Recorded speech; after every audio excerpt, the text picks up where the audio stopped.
todos, começando mais um simpósio sobre violência infantil. Meu nome é Luana Muniz, sou graduada em psicologia e realizo acompanhamento terapêutico infantil com ABA para crianças neuroatípicas.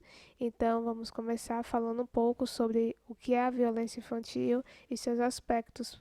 Então, quando falamos de violência infantil, sempre retomamos ao conceito de proteção infantil. Como proteger essas crianças que são vítimas de violência e quais instituições devemos recorrer para que essas crianças sejam protegidas, não só a criança, mas também o adolescente, porque são diversas formas de violência, no caso são três formas de violência, que é a violência física, a psicológica e a sexual.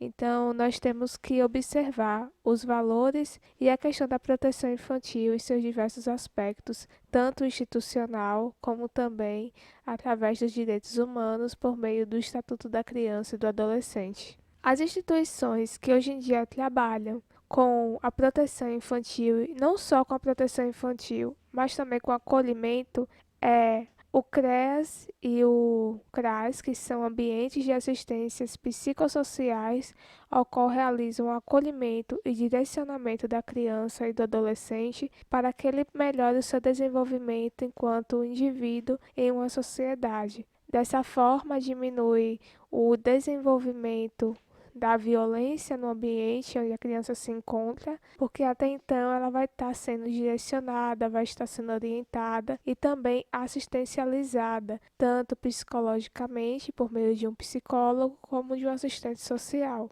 Então, dentro desse aspecto, nós vemos que o papel do psicólogo nesse ambiente é fazer o acolhimento da criança, é fazer a escuta terapêutica, realizar a terapia de forma funcional com a criança, porque a depender do tipo de violência que ela tenha sofrido, pode fazer com que ela tenha uma generalização ou então comportamentos respondentes mediante ao trauma sofrido. É importante o papel do psicólogo nesses ambientes para fazer o acolhimento e a escuta terapêutica. Então, ainda em instituições, nós também temos o Conselho Tutelar e a Polícia Civil, que são instituições relevantes também para a proteção à criança e ao adolescente, pois através do Conselho Tutelar, ele também vai ter um direcionamento. Resumindo, é uma ação imediata, ao qual o Conselho simplesmente, junto com a Polícia Civil e a assistência social, também vai estar realizando tomadas de decisões que são importantes para a melhoria do adolescente em seu ambiente familiar, como fora dele. Então, são instituições que nós devemos recorrer sempre quando nós observamos algum tipo de violência infantil ou juvenil. Então, dentro do aspecto também dos direitos humanos, nós temos o desenvolvimento de leis e direitos que são implementados para a proteção da criança e do adolescente, o que antigamente não tínhamos, mas agora temos desde 1990, ao qual o Estatuto da Criança e do Adolescente tem a Lei 8.069, de 13 de julho de 1990. Então, dentro dos direitos humanos, nós temos o desenvolvimento de leis de proteção para nós cidadãos, enquanto seres humanos que vivemos em uma sociedade onde os direitos humanos garantem o direito dos indivíduos, tanto a nível social como a nível de cidadão, referente à questão de saúde pública, entre outros aspectos legislativos e de leis. Então, dentro dele, nós temos o Estatuto da Criança e do Adolescente, que é engajado pela Lei nº 8.069, de 13 de julho de 1990, o ECA, que é o Estatuto da Criança e do Adolescente. Dentro desse Estatuto da Criança e do Adolescente, nós temos aspectos de proteção e valorização dos direitos à liberdade, ao respeito e dignidade da criança, como também o direito da criança enquanto cidadão, a questão de saúde, a questão educacional e social e cultural também. Nós vemos a questão dos direitos humanos dentro do aspecto da violência infantil como mantedor dos direitos e garantidor também desses direitos da criança. Então, todo o aspecto de violência que vai contra os direitos da criança e do adolescente podem ser juridicamente buscados para garantir a dignidade da criança enquanto ser humano.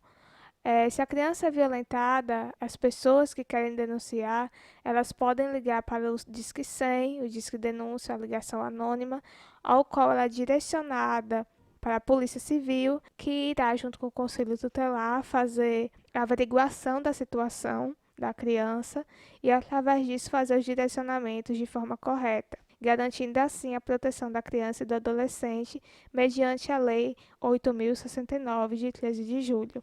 Então, vemos que é uma vitória para nós, como cidadãos, ter esse tipo de estatuto em nossa sociedade e ter os direitos humanos garantindo esses aspectos de leis de proteção. Então, nós vemos que é muito importante e todo professor, educador, todo psicólogo e todas as pessoas de uma sociedade é recomendável ler o ECA para observar os direitos que as crianças e o adolescente têm mediante a nossa sociedade, que muitas vezes não é funcional. Então, o papel dos pais. O papel dos pais, mediante a relação dele com a criança e com o adolescente, vai de responsabilidades dentro de um aspecto de alimentação, educação e saúde, mas também ultrapassa esse aspecto, porque a família é o primeiro grupo da criança, é o primeiro grupo de pessoas que a criança vai interagir dentro de um processo de desenvolvimento que está ali surgindo naquele momento. Dentro desse aspecto, nós vemos que os pais, eles também têm condição de apresentar aos seus filhos o que é moral e ética, para assim eles serem apresentados a uma sociedade onde eles possam interagir e conviver com outros indivíduos. A moral, ela é diferenciada, porque até então os pais que forem apresentar o que é moral para os seus filhos, eles vão ter que adentrar aspectos de que vai de intenções, decisões, ações, para a criança poder distinguir o que é certo e o que é errado, o que é moral e o que é imoral, o que é realmente importante, quais decisões são corretas para eles. Então, muitas vezes nós queremos que as pessoas, principalmente as crianças, tomem determinados tipos de decisões que muitas vezes elas nunca foram apresentadas. Então, a relevância da criança saber o que é moral e ser apresentado isso facilita muito para o desenvolvimento dela enquanto ser humano dentro de uma sociedade que tem diversos aspectos, tem uma diversidade ampla e diversificação de opiniões. Então, é de suma importância para o pai ou para a mãe ou responsável estar apresentando o que é moral e o que é imoral para a criança, para que ela possa tomar condutas funcionais em sua vida. Isso influencia muito também na questão psicológica.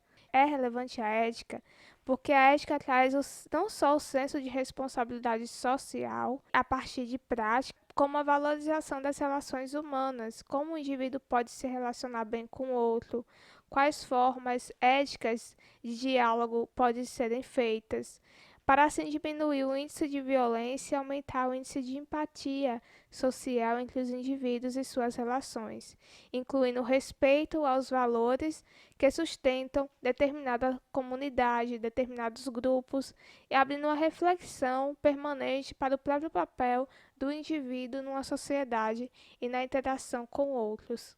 Então, a apresentação desse papel do que é moral e o que é ético para a criança e para o adolescente é fundamental para que, quando ela for partir do primeiro grupo para outros grupos que ela vai encontrando no decorrer da vida dela, tanto no ambiente escolar quanto fora do ambiente escolar, grupos de amigos, grupos de trabalho, ela vai poder se relacionar e discernir o que é certo e o que é errado através dessa apresentação que é feita pelo primeiro grupo desde o processo de infância, porque assim, dessa forma, a criança vai ter acomodado já a ideia desse senso de moral e ética. Então, essa é a relevância para que o indivíduo se insira numa sociedade. Crianças e adolescentes que não são apresentados o que é moral e o que é ética, eles não vão saber se relacionar, porque até então a comunidade verbal dele e não verbal também, através das expressões, não é alta, é baixa. Ele vai só adquirir verbais a partir da interação com outros indivíduos. E se essa interação, muitas vezes, ele não souber discernir o que é bom, o que é ruim, o que é certo, o que é errado, o que é ético, o que não é ético, ele vai realizar tomadas de decisões que vão ser ruins para a vida dele. Ou seja, ele pode tomar determinada decisão que prejudique ele futuramente ou que coloque ele em contextos ao qual não são funcionais, contextos de violência, porque até então ele não teve essa apresentação que é importante e relevante para nós enquanto seres humanos e enquanto seres sociais. Um outro aspecto, que como eu falei, há três aspectos dentro do processo de violência. E um deles é a violência física, que envolve a agressão física de um indivíduo, ou seja, danos ao corpo de outro indivíduo. Mas para adentrar o contexto do que é violência física, nós temos que adentrar também a questão cultural. Em nossa cultura, abordado que a única forma de educar é a punir por alguns indivíduos, claro, não generalizando, que tem muitos indivíduos que sabem que essa forma não é funcional. Então, em nossa cultura, se formos observar historicamente, há esse contexto de violência física como forma de educação. E nós vemos isso também em ambientes educacionais, através do método tradicional de antigamente, ao qual era imposto nas escolas e ao qual muitos vivenciaram. Que se você não andasse de acordo com o que a escola, as regras da escola, você era colocado em salas escuras, era colocado para ajoelhar no milho, e se você também não seguisse ou não soubesse determinado tipo de conteúdo que era passado ou perguntado pelo professor, era realizado a punição por meio de palmatória e outros tipos de utensílios que eram aplicados a alunos como forma de punição. Então, nós vemos que a punição dentro do ambiente escolar teve muitos anos e, através do método socioconstrutivista que foi inserido, foi quando veio terminar esse tipo de punição. Tem muitas pessoas que ainda acham que a única forma de educar é através desses métodos, que são métodos sádicos, que envolve violência física com o outro e também um aspecto da violência psicológica. Então, nós vemos que dentro da nossa cultura, nós temos esse processo que foi inserido, foi acomodado e também foi condicionado, porque até então muita gente aprendeu que a única forma de educar é essa porque via no ambiente escolar. E as pessoas que não viam no ambiente escolar pegavam esse método observava e aprendia através de outros indivíduos que faziam essa metodologia dentro de suas casas com seus filhos. E nós vemos o resquício disso culturalmente até o momento atual, onde nós vemos pais que não dialogam com seus filhos e acham que a única forma de fazer com que seus filhos obedeçam é através da punição física. Então, nós vemos que essa cultura fez com que acontecesse um condicionamento operante.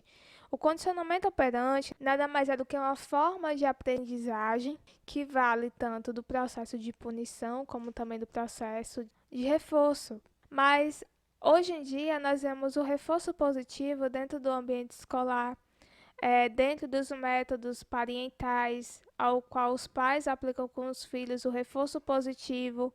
E esse reforço positivo está ganhando proporções porque os pais começam a condicionar, a criar um novo condicionamento para si, saindo dos aspectos culturais que era da punição e adentrando outro aspecto de educação que é o reforço.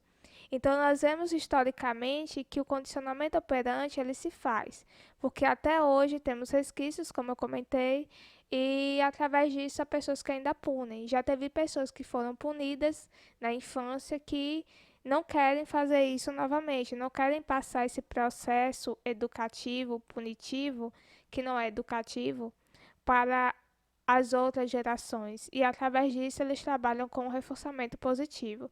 E também a questão do ECA e dos direitos da criança e do adolescente fazem com que nós possamos repensar formas de educar que não seja a punição. E dentro desse processo de punição, como a gente viu no ambiente escolar, tem o espectro de violência. São formas de punição que têm um espectro diferenciado, mas todas resultam no mesmo contexto. que vai esse espectro de bater, vai desde uma palmada, um tapa na boca, um beliscão, até mesmo sessões de espancamento e agressões físicas que podem levar à morte da criança.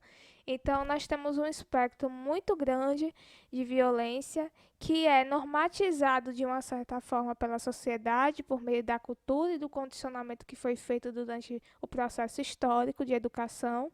E através disso nós vemos que esse espectro muitas vezes não são observados. Só são observados quando a criança já está no hospital.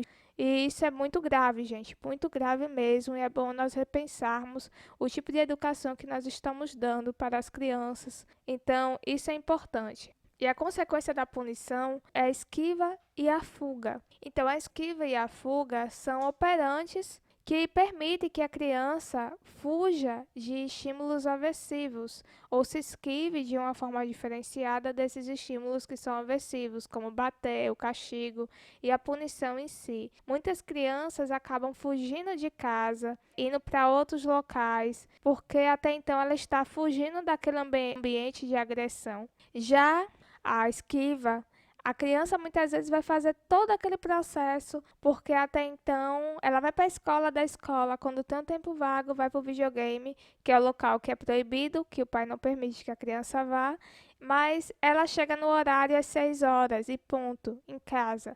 Resumindo, ela se esquiva, no caso, da punição do pai. Então, isso é um exemplo de esquiva. Os adolescentes e crianças não podem, muitas vezes, descontar isso nos pais, na pessoa que pune. Com isso, ela acaba levando esse tipo de violência para outros ambientes, como o ambiente escolar, o que gera o bullying, ao qual o indivíduo ele acaba descontando toda aquela raiva, toda aquela frustração que acomete ele dentro de casa para o ambiente escolar, escolhe um coleguinha que é mais fraco que ele ou vulnerável de alguma forma e começa a maltratar, espancar ele, coisas que ele não podia fazer com a pessoa que punia ele, ele faz com o coleguinha. Isso cria um ciclo de violência, pois a criança que não tem nada a ver com as interações familiares acaba sendo prejudicada por causa desse tipo de comportamento familiar, de educação punitiva. Então, nós vemos as consequências de diversos aspectos, e isso é uma coisa que é importante para nós repensarmos, porque o bullying afeta muitas crianças e levam crianças também, adolescentes, até o suicídio devido a isso. Então, observe como vocês educam seus filhos, observe como são educadas as crianças, para que não ocorra esse tipo de comportamento com interações sociais negativas. Então, mas isso tudo que eu falei a vocês se dá por causa de um aspecto que a punição traz, que é a obediência imediata. A obediência imediata nada mais é do que quando você ameaça seu filho de bater. Então, o filho, para não tomar aquela surra, ele obedece imediatamente à ordem que foi mandada, que foi feita.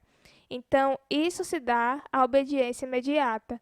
Essa obediência imediata acaba reforçando os pais a punirem seus filhos, ameaçar seus filhos, aplicar sistemas coercitivos. Será que vale a pena mesmo a obediência imediata ou uma educação ampla e necessária a partir de reforçadores positivos com a criança? Então, repensem o método de educação. Isso é muito importante, pois isso agrega muito para a sociedade e para outros indivíduos em suas interações. A violência psicológica. A violência psicológica envolve comportamentos verbais, que são falas, palavras ditas em determinados contextos. E esses contextos, mediante a questão da violência, nós vemos agressões verbais, que vai de xingamentos a palavras de humilhação. Esses comportamentos verbais são agregados também de forma cultural, porque nós vemos outros indivíduos xingando seus filhos, menosprezando e humilhando como forma educativa. Só que o ato de você bater, da violência física, é igual à violência psicológica, pois vai causar danos psicológicos na criança. E esses danos psicológicos podem causar depressão, ansiedade, trauma e também até levar a criança a comportamentos suicidas, como o cutting também. Então, nós vemos que o comportamento verbal, ele agrega diversas formas de punição que acaba causando danos emocionais e psicológicos. E isso acaba tendo um comportamento respondente, que é uma resposta da criança àquele comportamento que foi emitido pelo pai para com ele, onde o pai ou a mãe diz que ele não presta, obviamente a criança vai achar que ela não presta realmente. Se o pai e a mãe é o responsável dela, que ela confia tanto, acaba falando isso com ela vai achar que ela é uma pessoa incapaz, que ela não tem capacidade de nada na vida, e ela vai internalizar isso e vai generalizar para a vida dela e vai criar um déficit de desenvolvimento cognitivo ou um déficit de desenvolvimento emocional. Então, isso é relevante estarmos observando que a violência física é igual à violência psicológica. Tem um filme e também uma série documentada onde a mãe, ela, desde da infância dela, ela acaba dando remédios, vários medicamentos, fala que a menina é doente e que a menina não consegue determinados tipos de coisa. Ela acaba causando um comportamento de violência psicológica na criança, que agrega violência física, porque ela acaba dando medicamentos ao qual a criança não é necessário tomar. Isso tudo para a criança ficar disponível, a mercê, dependente psicológica dela. E, tipo assim, isso é uma forma de violência psicológica. Eu não lembro o nome do filme agora, mas vai estar aqui na descrição. Eu vou pesquisar para mostrar para vocês. Aí vocês podem estar acessando. Acho que vocês que já viram esse filme vai saber qual é. Então, não vou contar mais para não dar spoiler para vocês, mas é bom que vocês assistam. Dependência à criança. Como um exemplo disso seria eu sou sua única amiga, você não precisa confiar em ninguém, só em mim. Isso causa dependência psicológica na criança também. Então, nós vemos que a consequência disso é igual à consequência do comportamento da violência física, que no caso causa depressão, dependência emocional, causa ansiedade, frustração, entre outros aspectos que acaba causando danos ao desenvolvimento da criança, tanto cognitivo quanto psicológico. E muitas vezes isso é percebido pelos professores no ambiente escolar também, porque a criança está muito ativa na escola, está interagindo bem, de repente as notas caem. Isso pode ser devido à causa de violência física ou violência psicológica. Então é muito bom nós, como seres sociais que vivemos na sociedade, com leis e tudo mais, estarmos observando esse tipo de situação e denunciando também. A violência sexual. A violência sexual, ela adentra uma questão de abuso sexual, que vai desde a violação do corpo, como também ao voyeurismo, que é só o ato de observar a criança.